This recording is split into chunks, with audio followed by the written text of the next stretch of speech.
Welcome back to the critique. So, we've got this foundational text, essentially 30 principles for improving human relations, influencing people, packed with anecdotes. Right, the classic framework. Absolutely.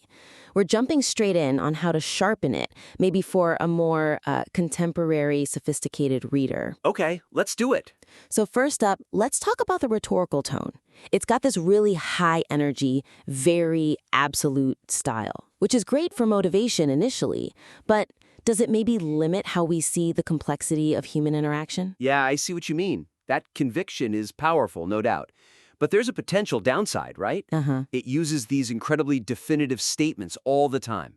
Things like the only way under high heaven, or, you can't win an argument, period. Very black and white. Exactly. And while that might have been designed for impact, for memorability, today it can come across as, well, a bit dogmatic, maybe even slightly manipulative. Especially now, audiences expect more transparency, maybe more acknowledgement of nuance. Precisely. Psychological complexity is sort of expected now. Okay, but here's the pushback.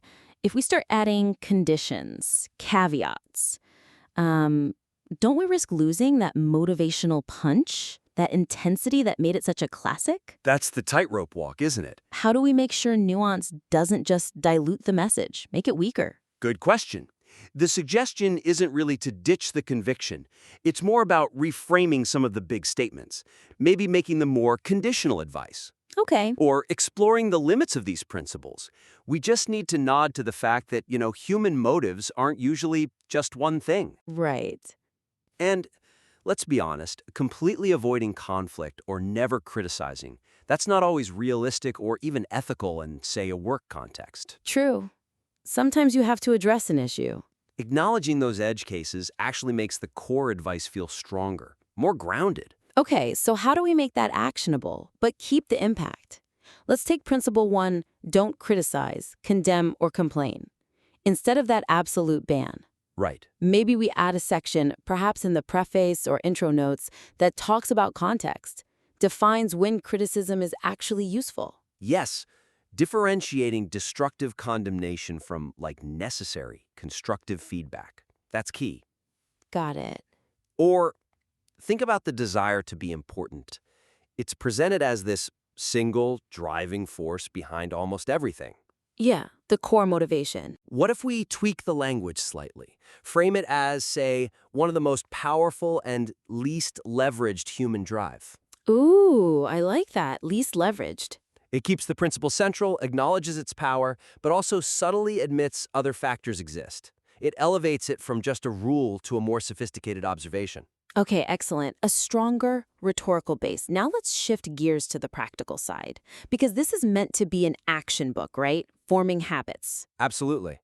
So, to really deliver on that promise, it feels like the content needs a more built-in, kind of continuous system for self-analysis, for accountability, that's tied directly to actually using the principles. Yes, this is a huge opportunity, I think. The material is great at emphasizing doing stuff. Apply the principles, review monthly, keep track of your triumphs. Right, the success log.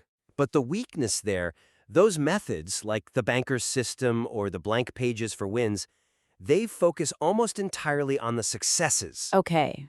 They don't really push the reader to dig into why a principle didn't work in a specific situation, or why it felt so hard to apply, or, what specific things maybe derailed the attempt. Ah, so you track the win, but you don't really learn from the loss or the near miss. Exactly. And the analysis of failure or difficulty is where so much of the real learning happens. Yeah, but okay, let me play devil's advocate again. Implementing structured self-reflection is hard work. If we demand this deeper, maybe failure-focused analysis, won't that add friction? Could it discourage someone who's already finding it tough? It definitely risks adding a layer of complexity, yes. But the payoff is genuine internalization, not just surface-level application. So the suggestion is to introduce a more structured method for this kind of critical, retrospective self-reflection. Make the feedback loop more formal, more iterative. Okay. How? It means getting the reader to really analyze their own motivation in that moment, the specific context they were in, and the actual results, even the counterintuitive ones. It turns practice into a real learning system. Failure becomes data, not just defeat. Right. Makes sense. It forces you to understand the why behind the principle, not just mimic the action. Give me a concrete example, a tool for this. Okay, we need to build in structured prompts. Maybe add specific analytical questions right into the notes section for each principle. Like? Like, say, after trying principle 3, arouse in the other person an eager want. The reader shouldn't just note, did they cooperate? Yes, no. Right. They should also track, what did I initially assume this person wanted versus what did I actually observe them responding to? Ah, that comparison forces deeper thought. Exactly. It makes them really engage with that whole Henry Ford idea of seeing things from the other person's perspective, but on a much deeper analytical level. The internal process becomes as important as the external result.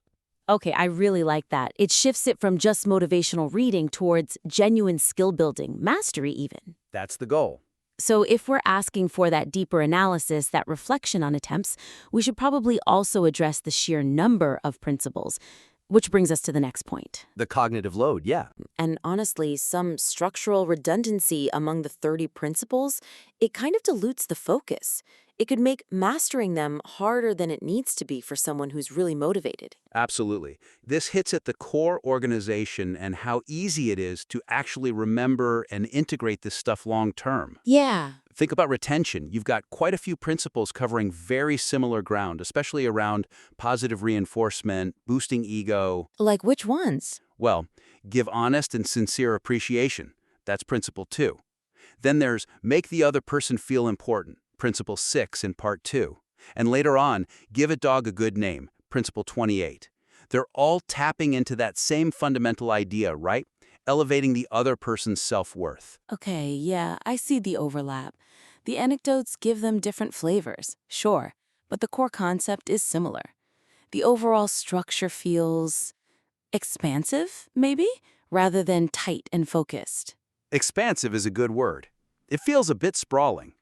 But wait, if the ultimate goal is forming these specific habits, aren't we risking losing some of the original power, the nuance, if we start grouping them? Doesn't that granularity matter? That's a fair point. The granularity definitely matters in how you apply them in the specific situations, but does it need to matter as much in the initial memory structure? Okay. The suggestion here is basically consolidation. Let's group the closely related principles together under broader, more memorable thematic headings. Ah, like umbrella concepts. Exactly. It cuts down the total number of things you're trying to juggle mentally, right? But it still allows for exploring those subtle differences in application. They just become subpoints under the main theme, instead of separate top-level principles. So, structural clarity over sheer volume, at least for getting started and remembering the basics. I think so. For initial retention and habit formation, yes. Okay, let's make that specific then. How would you consolidate? Well, we could start with part 2, the 6 ways to make people like you. That seems like low-hanging fruit. 6 principles just for that? Right. We could probably condense those into, say, 3 master principles pretty easily. For instance, take principle 1, become genuinely interested in other people, and principle 4, be a good listener, encourage others to talk about themselves. Okay. They both revolve around focusing on the other person, right? So maybe combine them under one big idea, centered on attention or inquiry, genuine focus outward. I like that. Attention and inquiry. Okay, and what about the esteem ones we mentioned? Yeah, the ones about positive regard. Give honest appreciation, make the other person feel important, give a dog a good name. Those 3. We could link those into a single unified principle, maybe call it the principle of esteem and expectation, or something like that. Principle of esteem and expectation. Yeah, that captures it. Exactly. And then, within that chapter or section, you break down the specific ways to apply it, through sincere appreciation, making them feel important, setting positive expectations. The original nuances are still there. But they're organized more logically under a master concept. Right. It clarifies the big picture, the forest, before the reader gets lost in the details of every single tree. It should make for a much smoother learning curve for forming those core habits. Okay, these all feel like strong improvements. This material is obviously powerful, truly inspiring for so many people. These suggestions are really about making sure that message stays potent, stays actionable, and feels relevant for, the modern reader who's looking for that self-improvement, that genuine influence. Absolutely. We covered quite a bit today, all aimed at maximizing the reader's journey with this text and ensuring its legacy continues. Yeah, so just to recap quickly, we looked at strengthening the rhetoric, essentially allowing for a bit more psychological nuance without losing the core conviction. Right, adjusting that absolute tone. Then enhancing the practical application side, creating real tools for ongoing self-reflection, for accountability, especially learning from the times things don't go perfectly. Turning practice into a proper feedback loop, yeah? And finally, tackling the structure itself, streamlining those principles, consolidating where there's overlap to make it easier to learn, remember, and actually use them. Sharper impact through better organization. So the actionable takeaway is pretty clear. Think about adjusting the tone for nuance, building in those structured self-reflection tools, and consolidating the principles for cognitive efficiency. It's already strong material. These steps just help amplify its power. Definitely. And we really encourage you to take these ideas, mull them over, refine the material, and absolutely send it back our way for another look. We'd be genuinely excited to see how this evolves. Yeah, looking forward to it. This is transformative stuff.